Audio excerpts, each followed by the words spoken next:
Iova lafim-baovao tanteraka kosa sika araka nahitantsika azy zao dia manambahiny ny fampahalalam-baovao ny MATV atao hoe vahiny nefa tompotrano ihany sam isan'ny ataontsika hoe manana andraikitra eto anivon'ny fahitalavitra MATV tompona andraikitra ao anatin'ny famokarana ny fandaharana eto anivon'ny fahitalavitra MATV sy ao anatin'ny onjam-peon'ny MAFM miarabanao sam tonga soa ny arivarivo ty ny falomirabany njaka dia falomirabantsika rehetra ny tokantrano any zay mijery ny fahitalavitra MATV amin'izao arivariva izao. Araka ny ahafantarantsika azy moa zany dia mankalaza ny faha-roapolo taona ny joroany ity fahitalavitra mamitsika ity dia ny fahitalavitra MATV zany miompana indrindra amin'izay zany no atongavan'ny sam amin'ity hariva ity roapolo taona ny fahitalavitra MATV raha olombelona ny roapolo taona sam azo lazaina efa matotra efa lehibe tsara lehibe ary isan'ny hainao manjery isan'ny télévision malagasy ataoko hoe voalohany amin'ireo hainao manjery tsy miankina zany ny MATV tao anatin'izay roapolo taona izay dia be da be ny zavatra ny famaofao raha zazakely na ohatran'izany roapolo taona na ataontsika hoe tanora dia efa manala baky efa mianatra eny amin'ny anjery manontolo zany no midika hoe efa manana famatorana lehibe ny fahitalavitra MATV amin'ny zavatra rehetra atao indrindraindrindra eo amin'ny fampitana ny vaovao eo amin'ny fampitana ihany koa ireo trangan-javatra samy hafa eny amin'ny fiarahamonina eny ary ny fampialana voly ny mpijery. Isan'ny andraikitra ny aina manjery tahaka ity moa zany dia ny fanabeazana ny fanomezana fahafapo ihany koa ny mpijery ny tokantrano any somary hiditra misimisy kokoa samy mahakasika an'ilay fankalazantsika ny faharoapolo taona ny fahitalavitra MATV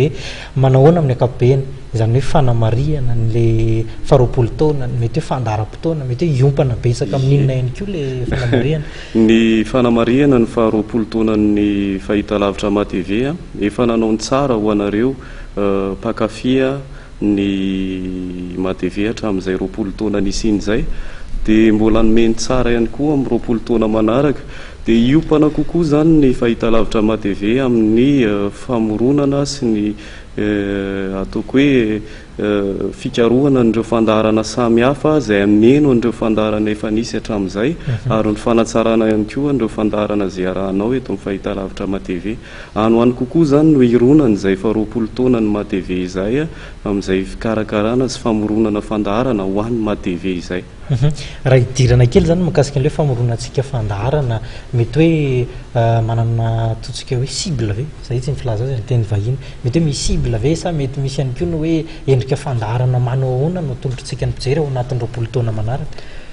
ny atao hoe cible aloha zany ny MATV dia tena hatramin'izay tsy mifidy fa na zaza na olon-dehibe nizaniza dia afaka mijery an'izany atao hoe fahitalavitra MATV izany dia amin'ity roapolo taona manaraka ity dia ohatr'izay ihany koa ny fomba fijery fa anamafy kokoa an'ireo fandaharana rehetra ohatra hoe misy kokoa ho an'ny tanora misy ho an'ny olon-dehibe misy ho an'ray mpianakaviana zavatra maro dia maro zany hoe zana hoforonina ao anatin'ity fankalazana ny faharoapolo taona ity ary ataoko hoe sombony amin'ireny misy horonan-tsary anankiray noforonina ankalazana manokana nyty faharoapolo taona ny MATV ity dia amin'ny anio izy no andeha voalohany amin'ny hainao manjery eto amin'ny fahitalavitrsika eto amin'ny MATV izany dia ao anatin'ilay ataoko hoe clip amin'ny teny vahiny moa hoe clip mifilaza azy zay zany noforonina ankalazana n'izay ampahafantarana n'izay hoe faharoapolo taona ny MATV izay.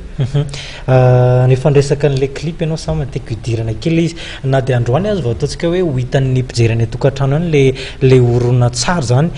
misy an'ilay ataontsika hoe ifehezana n'ilay roapolo taona nisian'ny fahitalavitra MATV na nahoana ny fanodonana azy io satria nareo zao isan'ny teknisiana atao anatin'ny fanodonana azy io nahoana ny fizotran'ilay izy ny fikarakarana anazy tamin'ny ankapobeny. Nafinaritra ny fanodonana an'ilay horonan-tsary ilay clip moa zany mahafehy azy kokoa ary nisy ireo artiste izay nanao an'ny feony ohatran'ny Marion Meiza THT nisy any Onja ihany koa niarana natotosany feo zany fa saingy kosa ny horonan-tsary dia isika rehetra tato amin'ity orinasa ity tato amin'ny fahitalavitra MATV no niezaka niara nihira niara niseho tao anatin'izany clip zany ianao koa njaka isan'ny teny amorony piscine teny ianao tao anatin'le izy a nafinaritra ny atao hoe ny fanaovana an'izay fanodinan'izay ary mino zay fa mbola isy ihany koa ny manaraka dia isorana andreo mpiaramiasa rehetra zay nanohana ny fahitalavitra ny matv hatramin'izay ka hatramin'izao indrindraindrindra ireo orinasa mpiaramiasa rehetra zany satria ianareo no avokavoka mampandeha amin'itony ainao manjery nytony a dia tonga amin'izao faharoapolo taona izao ka dia ity ary le rakitsary le clip hojerentsika ny atokantrano rehetra any a dia mijery finaritra ary tompoko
Nisy vaso milay santelé nouveauté am'le bonbo ma TV ny chaîne tsy maintsy hoanina ohatrany voary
san